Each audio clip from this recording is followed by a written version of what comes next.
All right. Happy Labor Day weekend. It's Saturday. I'm recording on a Saturday. I am posting this on Saturday. Just a weird week, but here we are. A random free weekend for me. But Nikki's at work. So welcome to healthcare. I talk to my family about this all the time because I'm usually traveling to the East Coast to try to catch the things, right? Catch my niece's first basketball game. She is going to be trying out for her high school team. We're hoping she makes it. I would love to be at her first game, but when you don't have a schedule in the summer, it makes it really hard to plan this.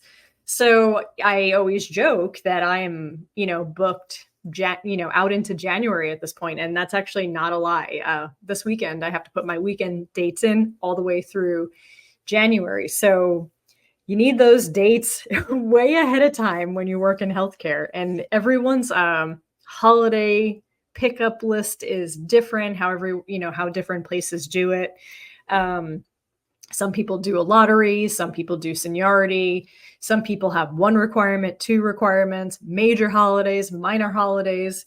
So we try our best to get the same holidays so that we're not missing things together. So Labor Day is usually one of the ones that we try to get because it's usually not a big celebratory weekend for us. We might do a barbecue if we're home, but other than that, it's not Christmas. It's not around a birthday.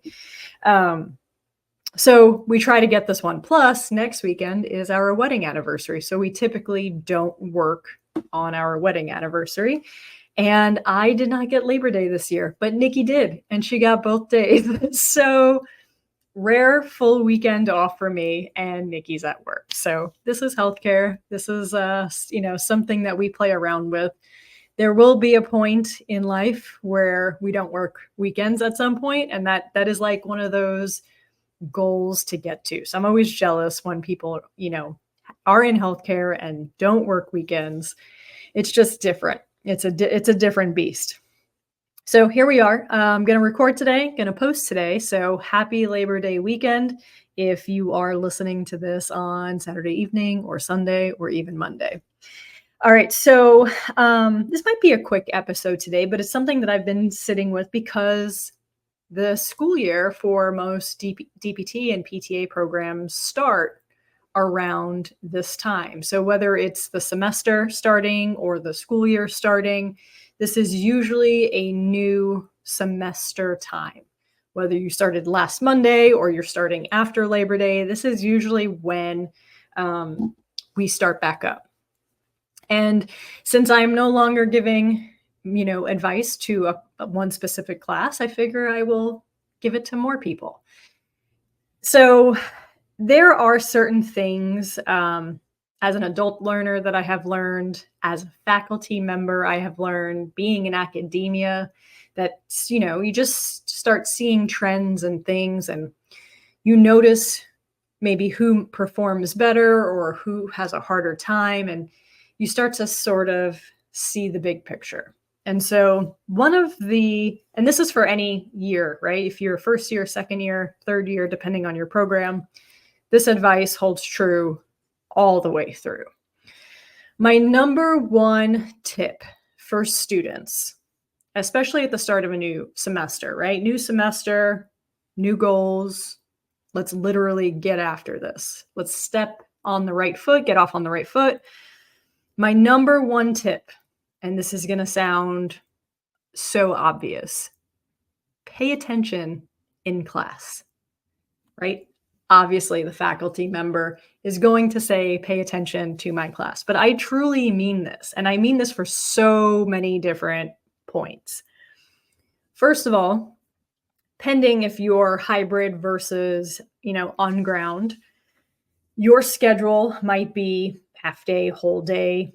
You might have giant breaks, whatever it might be. Everyone's program runs very differently. But why waste time when you can get the most impact during class time? It is the simplest of advice, but I notice that it doesn't always happen that way. And I do have to say that the students who typically don't pay attention tend to struggle more or tend to miss big points. So I understand class is long. I mean, I think 2 hours was about the average cardiopulm lecture time. And I'm telling you, you're pushing it. Like you are pushing that clock. You are taking breaks just to give breaks, but really those breaks take away from that teaching point. But obviously, it's needed. Pay attention when you're in class. We live in such a distracted society, and I am talking to myself at this moment too. But one of the things I would tell my students, it's in the syllabus, right, is turn off your notifications. No texting, no emailing, no instant messaging, no Instagram messaging, Facebook messaging, TikTok messaging, whatever messaging system, group me you have, turn it off. Don't get distracted. Every time a notification goes off, every time you send a text, every time you check an email, every time you check your to-do list, whatever it is that is distracting you from class, every single time you pull away from what you're doing, you're going to lose time. Not just the time that you're sending the text message, but the time after that when you're trying to get back up to speed and figure out what the hell is going on. We know, right? Like we know that it's happening. I could literally watch the messages happen across the room, right? So first of all, from a respect level, it is very distracting to the faculty member when you are communicating to other classmates in the class. You can watch it happen, right? The text, the hands go up to text, or right, because we think we're sly on the instant messaging, right, on the computer, it looks like I'm taking notes. No, it doesn't. Then you see the send, you see the head turn because you want to see the person's reaction, and then you see the person's reaction, and then you watch that person type back, and the whole thing keeps going. And it just depends on what type of faculty member you have. Are they going to call you out? Are they going to ignore it? Whatever. Either way, you are losing out in that moment. Take away the distractions. You are paying so much damn money to be in that classroom. Be in that classroom. Same is true for hybrid. Same is true if you have an online class. Put the notifications down. Pay attention to what you're doing. Take notes to some degree, right? And I say that because you have two ends of the spectrum. I was just talking with a mentee of mine who just started teaching, and she mentioned that 5 of the kids didn't have a notebook, a laptop, a writing utensil, and just sat there and listened. Now, everyone's a different learner. So if you are an auditory learner and that is how you absorb, then do you. In my experience, there are a lot less auditory learners out there. And Nikki will, if she was here right now, she would she would be, razzing me from the back that not everyone takes notes, and she was one of them. And she's one of those rare breeds that could barely pay attention and get 100 on the test. She's the one that you want to really shake, right? Because you worked your ass off, and she was just like, doing the crossword. I digress. My point is, you have to know how you learn, and you have to be engaged in your learning. When you're in class, be in class. You will save so much time studying if you pay attention in that moment. If you take notes, if you pay attention to big topics, right? Like if you spent 20, 30 minutes discussing a specific area, make a note that you spent a lot of time on this idea, on this topic, on this technique, on this foundational information, because likely it's going to matter somewhere across the curriculum. Pay attention, make a note. The other end of the spectrum is the person who tries to write every single word that is said. also can be a problem because you're not necessarily retaining, right? If you're just writing, you start missing. So be proactive and aware about your note writing. Build on your slides versus rewriting the whole slide, right? Be active, but also engaged. Ask questions when something isn't landing. Participate. If a question is asked, jump in. And what I always tell my students is say it confidently, say it with a period, because you're going to get used to articulating. This is so important, especially in the world of PT and healthcare, because you're going to have to articulate your thought process for the rest of your career. You're going to have to do it on practicals and get graded on it. And you're going to have to do it on clinicals. And you're going to have to do it when you are pitching your case on rounds to a physician, nursing team, your own staff. Participate. Get used to answering a question, standing your ground. It will make a huge difference. So pay attention in class. Turn off the distractions. There are so many of them. They really take your focus away, and make the most out of your time because you have so much information to learn in such a condensed period of time. And you don't want to be up until 2 a.m. every day trying to learn the material. If you pay attention in class, you're going to get more out of it than anything else. And that I do promise you. All right. After class. Now, this really depends on your schedule, right? How much break do you have between classes? I've seen everything from back to back where you barely have like 15 minutes to switch classrooms to 3 hours to maybe 30 minutes. So you're going to have to be strategic about how you use your breaks.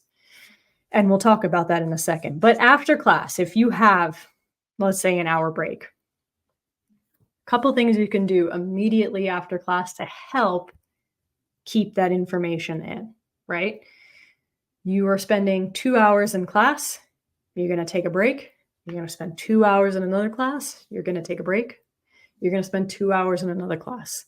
It's very easy to lose that information afterwards, right? There's just so much coming in so fast. I always say PT school is hard and fast, and it truly is. So you want to make the most of it. And you want to be able to retain information versus cram information. I think it's the biggest miss that we have in our schooling system is teaching kids how to study and also teaching how to retain information and not just pass a test. It's going to be something that I think we struggle with forever, but I think it's something that we can continue to educate on. And as an adult learner, I will tell you that I cannot memorize the way I used to be able to memorize. It just doesn't stick that way anymore. I cannot just go and memorize 100 facts and spit them back at you. It has to make sense. And the more you can make it make sense, the more it's going to stick. So if you have 5-10 minutes after each class, I would recommend either on the back of your notes, somewhere that it's still contained in your information for that class, whether you do notebooks or you're doing PowerPoint slides, like make a Word doc, make a folder for that class. Do a white paper test. Literally take out that white paper and jot down all of the big pieces of information that you remembered from that class, whether it was a topic, whether it's like a specific diagnosis, whether it's a specific technique, write it down because you're going to make better neural connections with that. If white paper testing, maybe you don't have the time for it, or you want to do something different, the other recommendation would be to reread that PowerPoint. And if you have the notes that you were writing throughout, fill in the blanks if you miss something, because sometimes you'll jot notes and then you get moved to the next thing and you have this half-written note down, right? It's going to be fresh. You're going to be able to retain it better. So white paper test after your class, reread your PowerPoint, one of the two. In that day, at some point, Make making flashcards or Quizlets part of your study technique, exercise, kind of like a white paper test, recall sort of thing. But the reason why it would be helpful to make some sort of flashcard after a lecture is because you're going to use that information when you're actually studying for the test. And it's going to be much easier to tackle when you do lecture by lecture versus trying to do 10 lectures at a time, because making flashcards can be time consuming. So whether you do it in a later break, whether that's what you do when you get home, try making flashcards part of your routine. And I did just date myself. You can also use Quizlets, which is basically the online version of a flashcard. But in my humble opinion, the writing connection can be very beneficial. So if you are going to use the flashcard technique, I highly recommend that you get the big index cards. And I like the white ones, white on both sides, no lines. So if I need to draw a picture, if I need to, like if I'm doing circulation or something, I can draw a picture on one side. It also doesn't confine you. So everyone's a little different on what they like. But flashcards can be super helpful. And I highly recommend that you start making them early so that you're not trying to cram making flashcards and then by the time you get to studying, you have no time left to study. I also recommend being organized across the board. So if you're making flashcards, make a cover flashcard, tell you like what section it is. Maybe it's like cardiac anatomy, pulmonary anatomy, cardiac meds, and rubber band them or something. Keep them organized because these things aren't just going to be great for the test. They're going to be great for the final, and they're going to be really great for that NPTE that's a few years out. So anything you can do to create a habit, create recall, create connection, and then have the ability to actually use it to study later on is going to be super beneficial for you. So I put flashcards super high on that list. I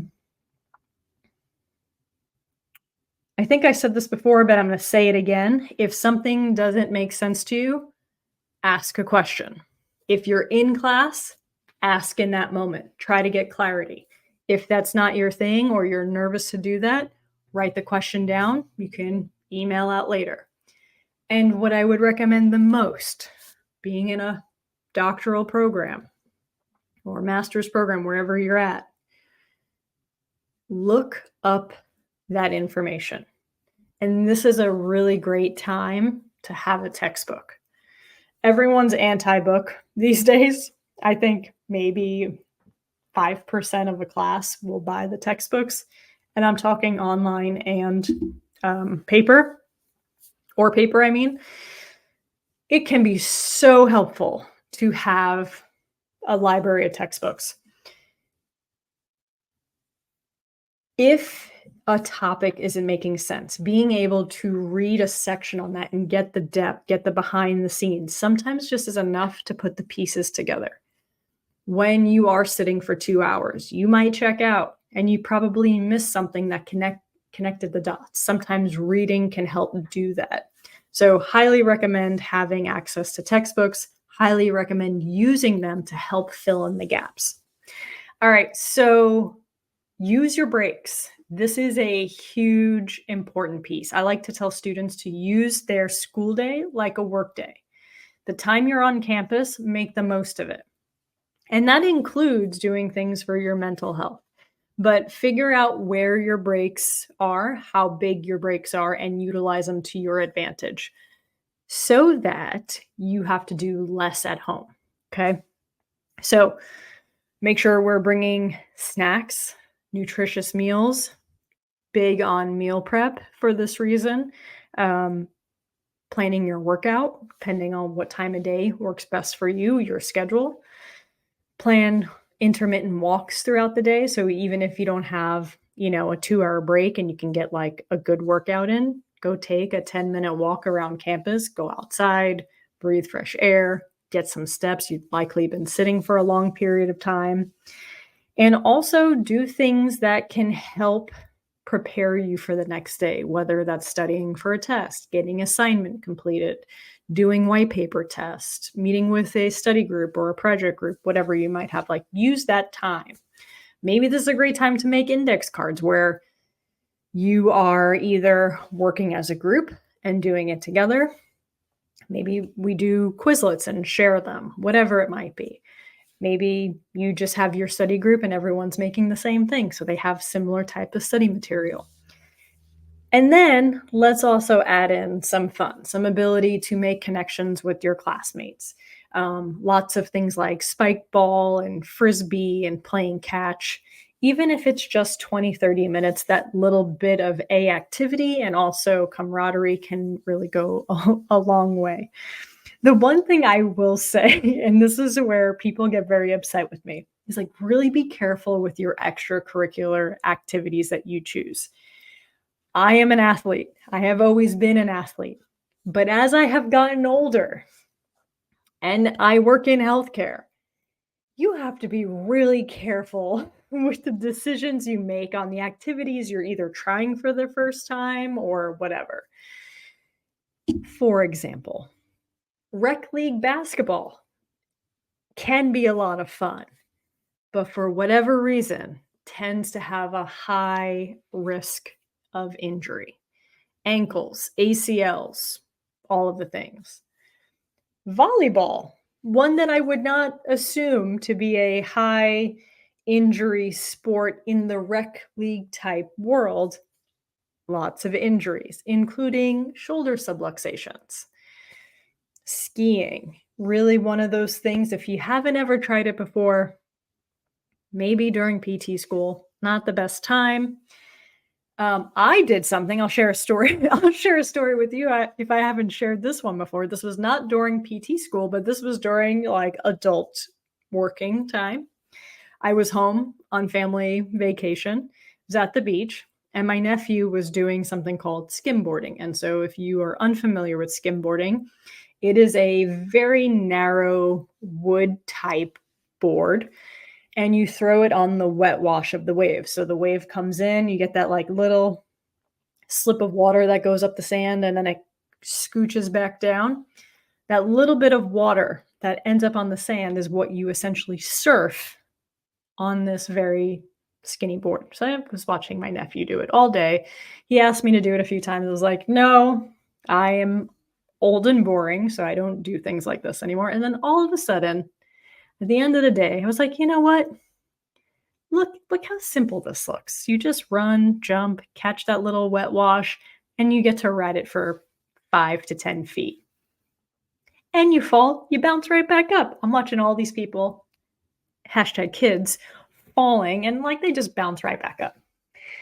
So here comes Aunt Ray. It's like 5 o'clock. The end of the day, should have just, called it good. And I asked I think he was like 8 at the time, 8-year-old nephew to give me some instructions on how to do this. And he's like, you just throw the board, run after it, and jump on it. So that is what I did. And I did all of the instructions, except when I jumped on the board, my ankle 100% just gave out on me. And I went down like a ton of bricks. And as soon as I hit the ground, I said, that's it. It's broken. So I was then in a boot for 3 months, max assist transferring patients. It was not fun, nor was the non-weight bearing through the city, nor was the non-weight bearing through the airport.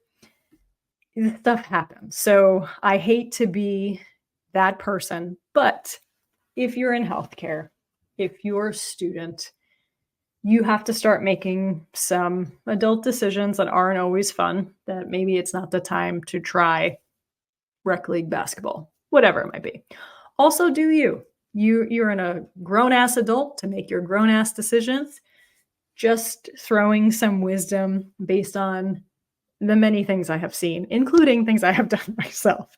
So have some fun on your breaks, work out, get your steps, use your time to your advantage. So when you go home, you can either be done. Maybe you just have your rereading PowerPoints at the end of the night, studying for a test, like whatever it is. And my last piece of advice, have an end time.